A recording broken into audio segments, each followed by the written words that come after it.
बात है जो मानने वाली, जो जिसका क्रेडिट होता है वो उसको देना चाहिए। तो हसन अयूब है, हमारे साथी सहाफ़ी हैं, एयरवे के सीनियर जर्नलिस्ट हैं, और ये एक मेरा और इनका एक मुकालमा रहता था। तो मैंने कहा कि आज क्योंकि हसन दुरुस्त साबित हो चुका है तो हसन से ही वो कहानी बयान करवाई जाए कि जब ये तमाम चीज़ें अनफोल्ड होना शुरू हुई कहीं सितंबर अक्टूबर में, तो हसन बहुत कंसिस्टेंट थे कि ये जा रहा है इमरान खान, ये नहीं बचेगा, ये जाएगा। और मैं उतना ज़्यादा, जिसे कहते हैं ना, मैं वो बहुत ज़्यादा कभी भी ऑप्टिमिस्टिक इंसान नहीं रहा अपनी ज़िंदगी में, इसलिए शायद मेरी वो प्रॉब्लम थी कि मैं कहता था कि नहीं यार हसन भाई, ये मुझे लगता है कि नहीं, ये कर देंगे गेम एंड में, ये कुछ इससे कुछ चीज़ें बनवाएंगे, अपोजिशन का एक प्रेशर बिल्डअप करेंगे और फिर इमरान खान को एक नई ज़िंदगी दे देंगे और उसको सर्वाइव करवा देंगे। लेकिन he was consistent from day one, और उसमें खबरें भी देते थे, ट्वीट्स भी करते थे कि ये हो रहा है, वो हो रहा है, एयरवे पे भी इनकी खबरें आ रही होती थी। तो हम इनको इनसे आर्गू करते थे बहुत ज़्यादा, लेकिन फाइनली जो हसन कह रहे थे वो हुआ, ही हैज़ टू गो, और वो गया इमरान खान। तो आज मैं हसन अयूब से ज़रा समझना चाहता हूँ कि ये क्यों इनको लगता था कि इमरान नहीं बचेगा, और हम जैसे तो लोग शायद वो इतने बाखबर सहाफ़ी नहीं होते, तो लेकिन हसन को क्यों लगता था, क्या इनका यकीन की वजह क्या थी। तो हसन, शुक्रिया वक्त देने का। आज अब बताएं ज़रा, आपको क्या लगता है कहाँ से ये चीज़ें ट्रिगर होना शुरू हुई कि जहाँ से आपको ये वाइब मिलनी शुरू हुई कि ये जो उसने कर दिया ना, हिज पार्टी इज़ ओवर। देखिए, पार्टी ओवर हुई थी जब खान साहब ने अपनी हरकतें शुरू कर दी थी। उनकी हरकतें ऐसी थी जो उनको लीड हुई। देखिए, फन खानी इंसान किसी जगह दिखा सकता है। वो फन खान बेसिकली मैं इनको कहता था ट्विटर पे, तो वो फन खान की फन खानी हर जगह नहीं दिखानी चाहिए। वो यही बात थी कि वो जहाँ पर उन्होंने फन खानी दिखानी शुरू कर दी थी, वो जगह दिखाने की नहीं थी। एक तो आप जगह की थोड़ी निशानदेही भी कर देना लोगों की उसकी, और वो उस फन खानी की निशानदेही करें जो उन्होंने पहले दिखाई है, वहाँ से आपको लगा कि लै भी हुण जिन्होंने कहना नहीं बचता। अच्छा, मैं बताता हूँ आपको वहाँ जहाँ पे लगा कि इन्होंने लोर ला जो। हाँ, वो लगा ये कि पहले जब DGISI जनरल फैज़ हमीद की ट्रांसफ़र का उन्होंने कहा, रिक्वेस्ट की आर्मी चीफ ने, तो इन्होंने एग्री कर दिया, उनका ठीक है करते हैं। और फिर उसके बाद उससे मुकर गए। जब स्टेप बैक किया उन्होंने, और फिर स्टेप बैक करने की हद तक भी चले बात मानी जा सकती थी, लेकिन जब उन्होंने रेडिकुल करना शुरू कर दिया इदारे को, जब उन्होंने कहा कि जी इंटरव्यूज़ नहीं हुए, वो किस तरह अनाउंसमेंट कर सकते हैं, आए जी इंटरव्यू करें, फिर 3 जनरल्स के उन्होंने इंटरव्यू किए और 3 स्टार्स थे, जबकि एक को ऑलरेडी जो है वो पोस्ट इन कर चुके थे चीफ ऑफ आर्मी स्टाफ। तो जब ये हरकत टाइम शुरू हुआ तो फिर तो कोई गुंजाइश बची नहीं। फिर मैं हैरान होता था कि इमरान खान जो कि इतनी थिन मेजॉरिटी के ऊपर खड़े हुए हैं और इतनी सीजनड अपोजिशन उनके सामने मौजूद है, तो ये इतना बड़ा रिस्क क्यों ले रहे हैं। लेकिन वो समझ रहे थे कि शायद वो इजीली मैनेज कर लेंगे, जो लोग पहले उनके लिए मैनेज करते थे, जब उनको ये जो वहम था कि उनके अलावा कोई और ऑप्शन नहीं है एस्टैब्लिशमेंट के पास। तो फिर एस्टैब्लिशमेंट ने ऑप्शन ये बताई कि हमारे पास ऑप्शन ये है कि हम न्यूट्रल हो जाते हैं, हमारी कोई ऑप्शन नहीं है। बात वो ठीक कह रहे थे, उनकी ऑप्शन कोई नहीं थी, वो न्यूट्रल हो गए। जब न्यूट्रल हो गए तो फिर पीछे काम जो है एपोलिटिकल यानी न्यूट्रल।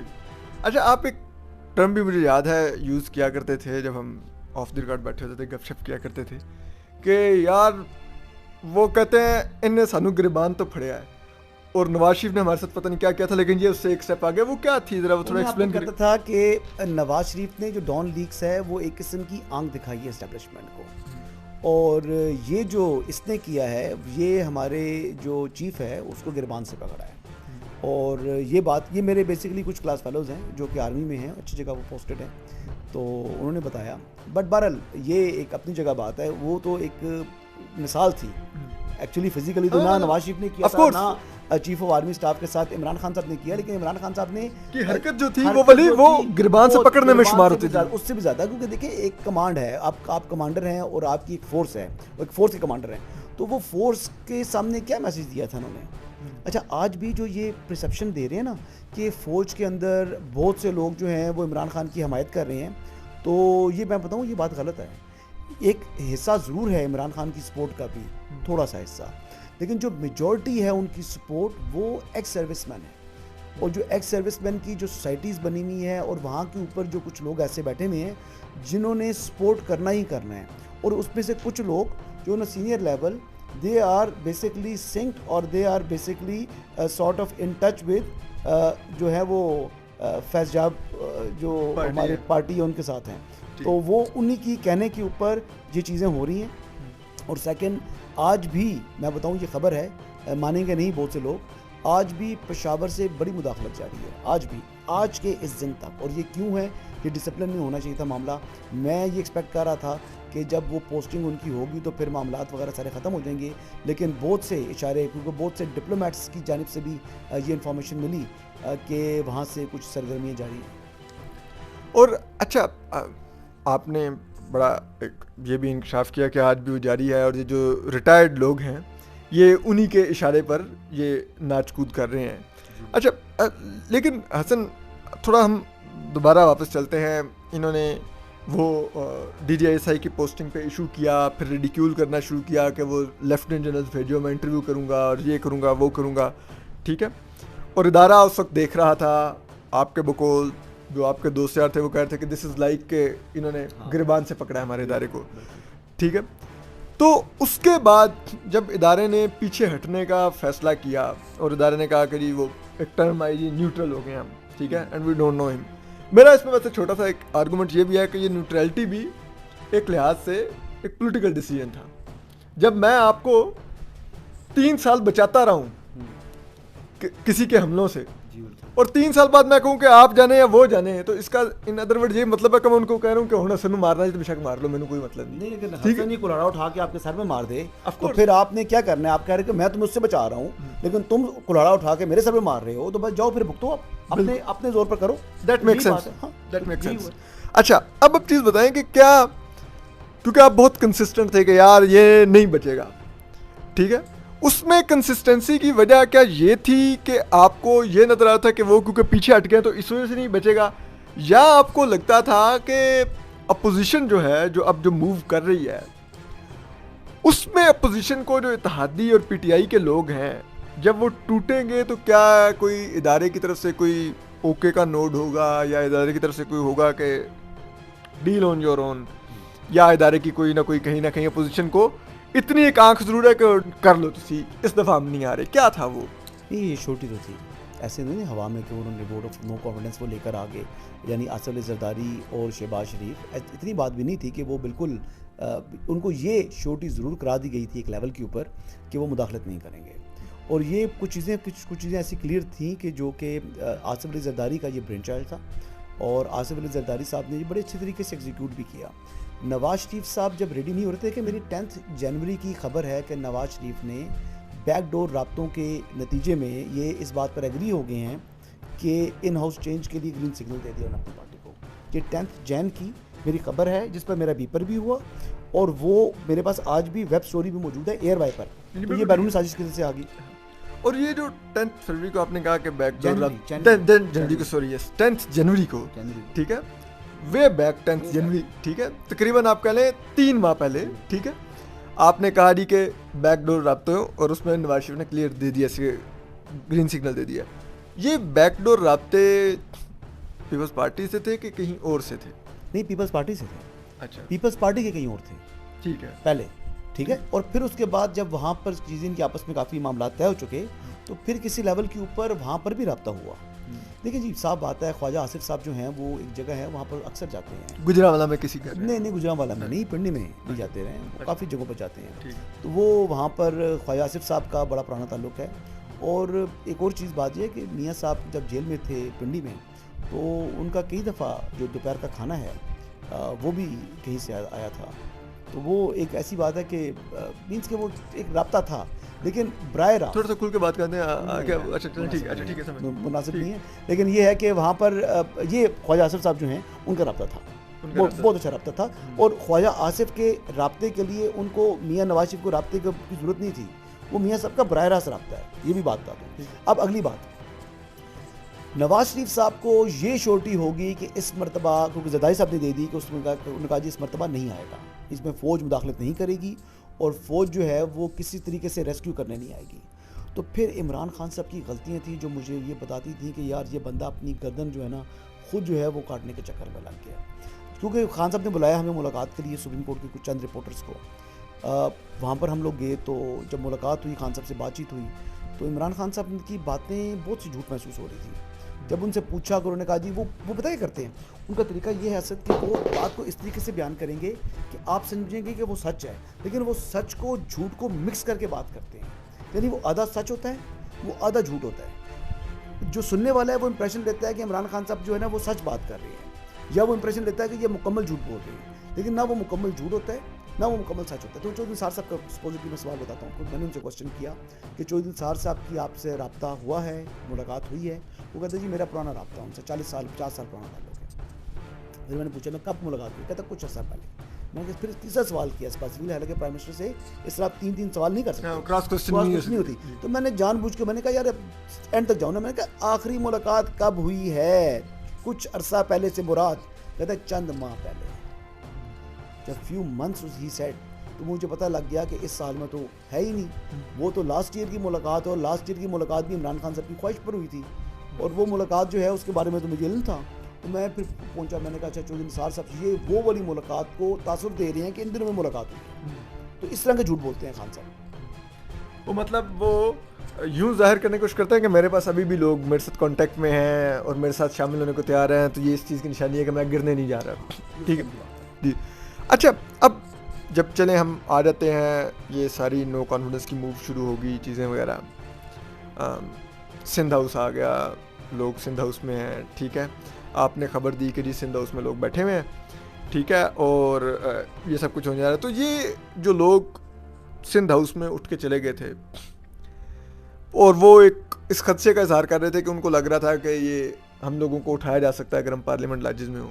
ये पहले तो ये बताएं कि ये सिंध हाउस में जाने का क्यों फैसला किया उन लोगों ने, और ये कौन लोग थे जिनको ये लगा कि अब इमरान खान की शिप से जंप करना है? वो किस बुनियाद पे उनको लगा और उन्होंने फिर जंप करने का फैसला किया? देखिए, बुनियाद ये थी कि कुछ लोगों की जो लिस्ट आप देखें, वो ऐसे लोग हैं जो हर आने वाले जो है ना वो दौर में जाते हैं। ये वो लोग हैं जो आपसे मुझसे हम सबसे पहले जो है ना फसली बटेरे ना वो पहले ही क्लॉक कर लेते हैं कि जी अब वक्त क्या है, कहाँ पर हमने छलांग लगानी है, वो छलांग लगा जाते हैं। अब कुछ लोगों की इनमें से फैसलाबाद डिवीज़न के कुछ लोगों की मैंने खबर दी थी, उनमें से कुछ लोगों को जो यानी रियाज फतेहाना हो गए या 1-2 लोग और हैं, वो खुर्रम शहजाद, इनके जो है राब्ते ज़रूर थे। आज भी मैं इस बात पर कायम हूँ, और इनकी मुलाकातें भी हुई हैं, और मुलाकातों के बाद इनका मामला तकरीबन तय हो चुका था। लेकिन फिर नवाज़ लीग डर गई कि ये ग्रुप की फॉर्म में अगर हम लेंगे तो आज ये ग्रुप की सूरत में आ रहे हैं, तो कल ये ग्रुप की सूरत में हमें छोड़ कर भी जा सकते हैं और हमारी पार्टी के अंदर एक प्रेशर ग्रुप बन जाएगा। तो इस वजह से उन्होंने उनको नहीं लिया। उन्होंने कहा जो भी आता है इंडिविजुअल आए। तो फिर इंडिविजुअल हिसाब से जो है वो नवाब शेर वसीर जिस तरह आ गए, फैसलाबाद से राजा रियाज साहब आ गए या दीगर लोग आ गए, मतलब 4 लोग ठीक थे, 3 लोग बीच में से भाग गए। बल 7 नाम दिए थे टोटल मैंने, जो फैसलाबाद डिवीज़न की पहले खबर दी थी। सिंध हाउस वाली खबर इस तरह निकली कि मेरे पास खबर थी, मैं खबर फाइल करना चाह रहा था, लेकिन फिर मैंने कहा चलो एक दिन दे देते हैं, आराम से देते हैं।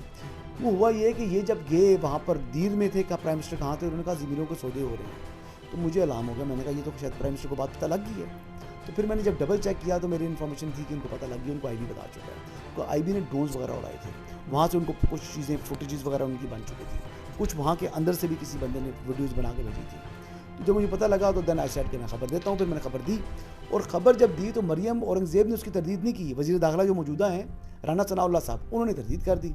तो नेक्स्ट डे मैंने फरमाइश की, हमारा एयरवाई पर प्रोग्राम होता है बाखबर सवेरा, उस पर उन्होंने मुझे लाइन किया हुआ था इसी स्टोरी के ऊपर। तो उन्होंने क्वेश्चन मुझसे जो भी किया, मैंने कहा जी वो सारी बातें छोड़ें, पहले तो मैं सवाल करता हूँ राना सनाउल्लाह साहब से कि वो तो मुस्लिम लीग पंजाब के सदर हैं, मुस्लिम लीग नून के। ये मैंने कहा मुझे नया इंकशाफ हुआ है कि राना साहब जो हैं वो सिंध हाउस के इस्लामाबाद के तर्जुमान मुकर्रर हो चुके हैं। तो ये थी बात में राना साहब से मुलाकात हुई, तो राना साहब कहते हैं जी वो वक्त की ज़रूरत थी ये खबर की हमें ये इसी तरदीद जारी करना। तो मैंने कहा जी ठीक है राना साहब, आई डोंट ब्लेम यू, लेकिन मान गए, कहते हैं खबर तुम्हारी ठीक है। वो उन्होंने तो पार्टी पॉलिसीज का फॉलो की ना। अच्छा असल फिर चले यहाँ पर आ जाते हैं, सिंध हाउस से आगे नो कॉन्फिडेंस फाइल हो जाती है, ठीक है, और फिर all of sudden Imran Khan साहब, क्या इमरान खान साहब को उस वक्त तक जब नो कॉन्फिडेंस फाइल हो रही थी, किस वक्त इमरान खान साहब को आइडिया हो गया कि उनकी पार्टी ओवर होने जा रही है, इस्टेब्लिशमेंट सो कॉल्ड पीछे हटने की वजह से उनके लोग अब रैली कर रहे हैं किसी और तरफ, उनके इत्तेहादी भी किसी और तरफ, ये इमरान खान साहब को खुद किस वक्त आइडिया हुआ? इमरान खान साहब को एग्जैक्टली 100%, यानी उनको आइडिया तो पहले था कि ये होने जा रहा है। उनको यकीन कब हुआ? यकीन हुआ जब MQM ने जारी बात है किया, वो जब परवेज़ इलाही साहब भी शामिल हो गए थे तो ही वॉज ओवर कॉन्फिडेंट। और देखिए कॉन्फिडेंस इंसान का अच्छा रहता है, लेकिन ओवर कॉन्फिडेंस इंसान को मरवा देता है।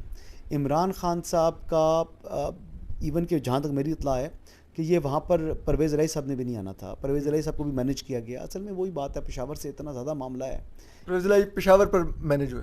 पेशावर से ही मैनेज हुए हैं, जनरल मुजम्मिल के through basically, Parvez Rai not directly, general Muzammil के थ्रू फिर वो हुए हैं, और ये चीज़ें इस तरह हैं।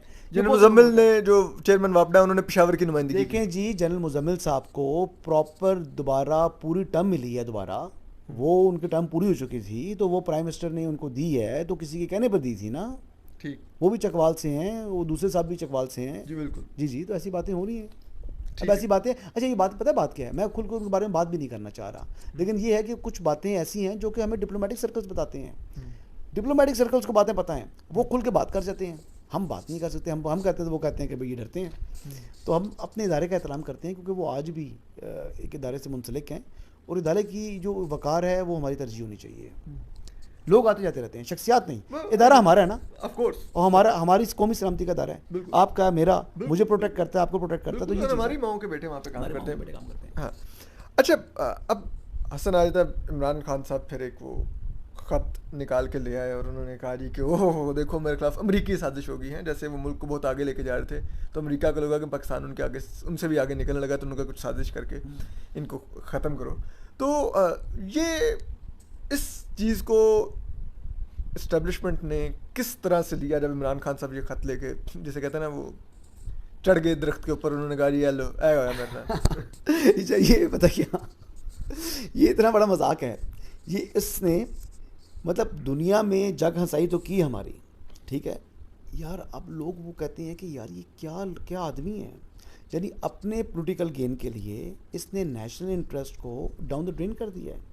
इसने नेशनल इंटरेस्ट की कोई अहमियत नहीं है इसके सामने। और इस्टेब्लिशमेंट क्या देख रही है, इस्टेब्लिशमेंट ने भी सर पर हाथ रख लिया है, आपने भी सर पर हाथ रख लिया है, मैंने भी सर पर हाथ रख लिया है। इवन अटॉर्नी जनरल उस टाइम थे खालिद जावेद खान, तो मैंने उनसे पूछा, तो मैंने कहा जी बैरून साजिश का, मैंने कहा जी वो डिप्लोमेटिक केबल है जो वो असद साहब ने भेजी, कहते वो है मैंने कहा सर वो है, कहते यार उसमें तो कुछ भी नहीं है, वो किस तरह हो सकती है, वो तो हमारी अपनी। मैंने कहा जी वही है, ये बैरून साजिश कह रहे हैं। कहता I doubt it, he said it. और अब आज मौजूद हैं, बड़े फेयर आदमी हैं, आज उनसे बात भी कर लीजिएगा। तो जब उन्होंने कहा तो कहते हैं अगर वो है तो यार फिर मैं तो कुछ नहीं कह सकता। अब उन्होंने कमेंट्स नहीं किए जब उनको पता लगा कि ये उस डिप्लोमेटिक केबल की बात हो रही है। तो यानी उनके अपने जो प्रिंसिपल लॉ ऑफिसर थे उस टाइम स्टेट ऑफ पाकिस्तान के, उनके अपनी कैबिनेट का समझने हिस्सा थे, वो भी शॉक्ड हुए कि यार ये किस चीज़ को जो है ये क्या इशू बना रहे हैं। लेकिन ये एक बात बताऊँ, उनका ये जो मंजन है ना, चूरन है, ये बड़ा ज़बरदस्त बिका है। ये बिका बड़ा ज़बरदस्त। हाँ, उन्होंने बेचा होती है सिफर कारकर्दगी के साथ उन्होंने इतना राइटली उसको सेल किया है कि आज वो एग्जिस्ट करते हैं। अदरवाइज तो उनकी हालत ये होनी थी कि उनको एग्जिस्ट नहीं करना था उन्होंने पॉलिटिकली, लेकिन आज वो रियलिटी हैं। और ये बात आपको भी माननी पड़ेगी, मुझे भी माननी पड़ेगी, चाहे हम उन्हें पसंद करें ना करें। ये फाइन, हाँ बिल्कुल फेयर बात है। अच्छा हसन, क्या ये इस सब का क्या अदलिया में जो इमरान खान साहब कैंपेन कर रहे हैं, क्या इसका प्रेशर मौजूद है अदलिया पर? बिल्कुल प्रेशर नहीं, मतलब देखें ना, अगर प्रेशर होता तो हाई कोर्ट ने आज जिस तरह वो उनको डिसीजन जो ऑर्डर दिया है कल वो हमजा शहबाज वाले मामले में, वो बड़ा ज़बरदस्त फैसला है। देखिए जब उन्होंने देखा कि 2 मरतबा अदालती हुक्म को उन्होंने बिल्कुल खातर में नहीं लेकर आए, और ये पीटीआई है ना, तहरीक इंसाफ ही है। देखिए speaker, deputy speaker national assembly कुछ करता है तो वो भी इमरान खान साहब की बात है, क्योंकि उन्हीं के वो कैप्टन है वो इमरान खान, तो उनके आगे से जो बंदा उन्होंने अपॉइंट किया है, जिस जगह प्लेस किया है, वो जो हरकत करेगा तो मतलब one should blame rightly to captain जो इमरान खान है।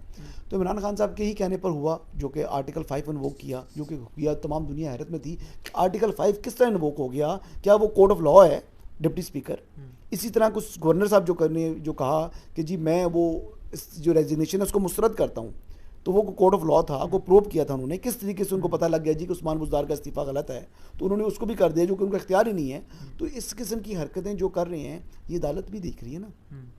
फिर बार बार कहना कि जी अदालत जो है वो रात को क्यों बैठी, अदालत इसलिए बैठी क्योंकि कॉन्स्टिट्यूशनल वायलेशन थी। जब कॉन्स्टिट्यूशनल वायलेशन हो तो उसका कॉन्स्टिट्यूशनल कॉन्सिक्वेंस भी होता है, लेकिन हमारे यहाँ ये ना, तो अगली सुबह 9 बजे वो कॉन्सिक्वेंसेस हो जाते हैं। नहीं, इस तरह नहीं होते हैं। वो बेसिकली आर्टिकल 6 का मुकदमा होता है, रेफरेंस नहीं होता। जो ये एक्सप्रेस वाले खबर चला रहे थे ना खालिद साहब हमारे, वो कि रेफरेंस है, वो रेफरेंस नहीं है, वो मुकदमा होगा।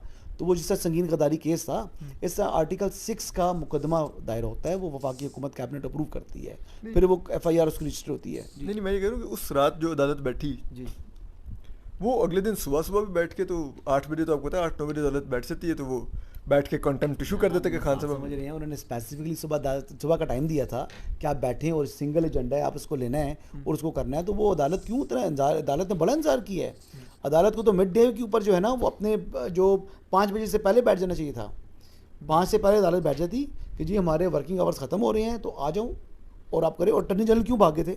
नहीं तो अगर 5 बजे तक उन्होंने बॉदर नहीं किया कि इमरान खान साहब ऑर्डर वायलेट कर रहे हैं, तो रात 10 बजे उनको क्यों एहसास हो गए थे? वो उस दिन की तारीख थी ना, वो डेट वो चेंज नहीं होना। वो उन्होंने 12 बजे के बाद बैठना था। अदालत बैठी नहीं थी, जजेस चैम्बर में आए थे और वो भी 10:30 के बाद। जब 10:30 के बाद चैम्बर में आए तो फिर उन्होंने क्या किया कि उनके आने के बाद जो है बहुत सा जो अदालती अमला है वो बाद में आया है।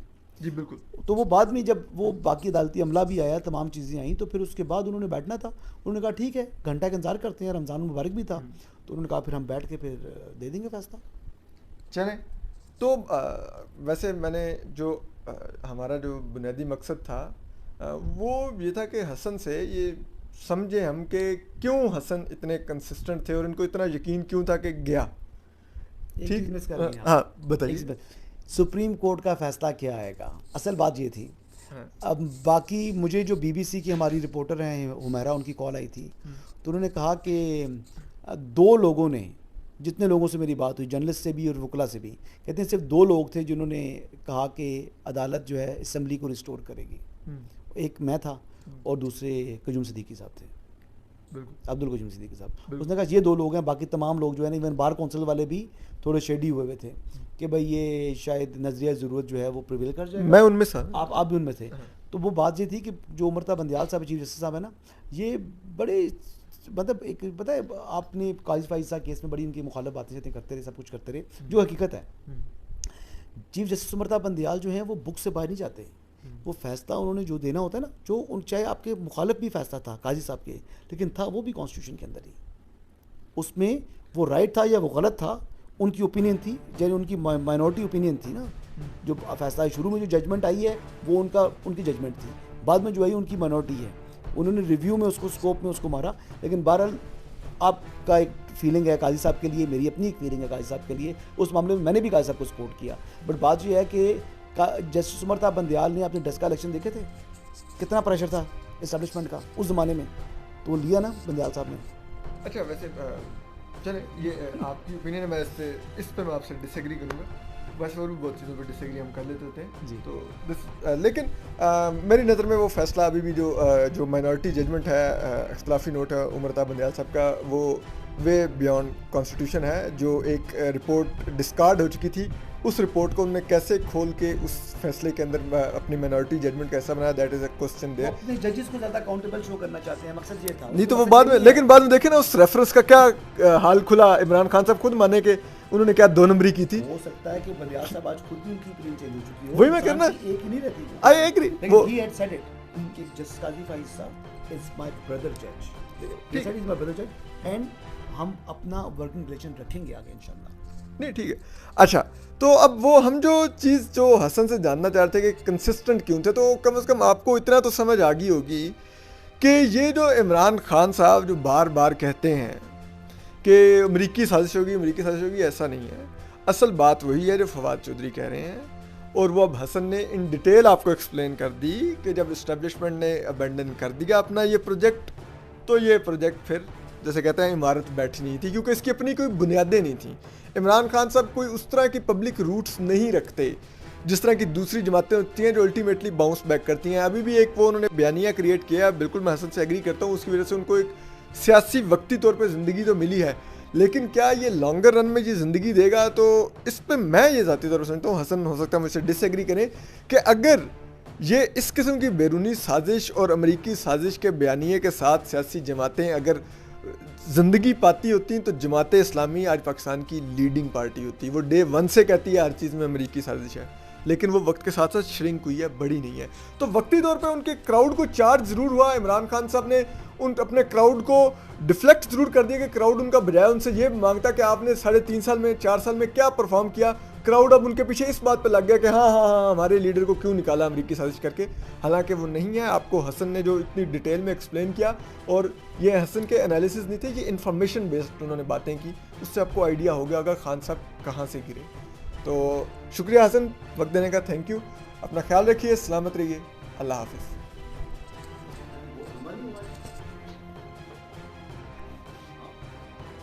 YouTube पर गूगली न्यूज देखने के लिए youtube.com की सर्च बार में गूगली न्यूज टीवी टाइप करें। गूगली न्यूज के पेज पर सुर्ख रंग के सब्सक्रिप्शन वाले बटन पर क्लिक करना ना भूलिए। YouTube पेज पर अपलोड होने वाली वीडियोस से बाखबर रहने के लिए बेल आइकन पर क्लिक कीजिए। आपको हर नई वीडियो के बारे में नोटिफिकेशन मौसूल हो जाएगा।